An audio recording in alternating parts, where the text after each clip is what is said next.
رکن قومی اسمبلی طارق بشیر چیمہ اور زرتاج گل کے درمیان تلخ کلامی پر راضی نامہ ہو گیا۔ طارق بشیر چیمہ ایوان میں زرتاج گل سے معافی مانگیں گے۔ عمر ایوب، اسد قیصر اور محمود اچکزئی نے اسپیکر چیمبر میں جا کر اس معاملے کی شکایت کی تھی۔ Order in the house, order in the house.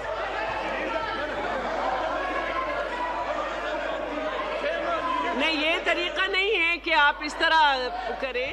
قومی اسمبلی کے اجلاس کے دوران مسلم لیگ ق کے رکن طارق بشیر چیمہ اور سنی اتحاد کونسل کی رکن زرتاج گل کے درمیان شدید تلخ کلامی ہوئی۔ سنی اتحاد کونسل کے اراکین نے اس معاملے پر ایوان میں احتجاج کیا۔ نہیں، پلیز آپ لوگ اپنی نشستوں پہ تشریف رکھیں۔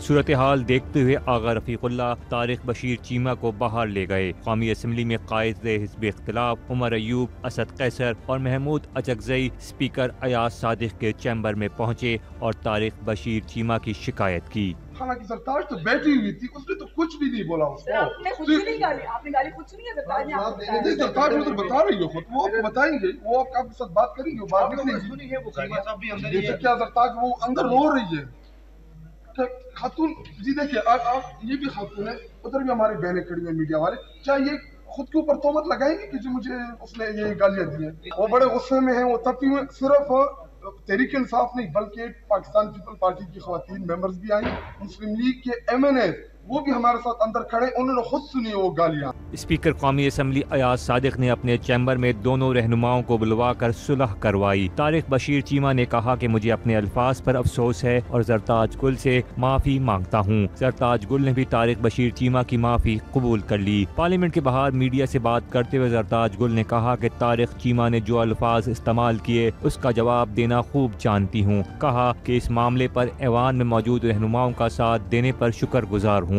سب نے جو میرے لیے فیصلہ کیا کہ اگر وہ آپ کے پاس اب چل کے آ ہی گئے ہیں تو آپ کو اس بات پہ لیٹ گو کرنا چاہیے۔ میں نے اس بات پہ لیٹ گو کر لیا کیونکہ اپالوجی کے ٹائم پہ یہی بنتا ہے کہ میں ان کو معاف کر دوں۔ ہنگامہ آرائی کے باعث اجلاس جمعے کی صبح 11 بجے تک کے لیے ملتوی کر دیا گیا۔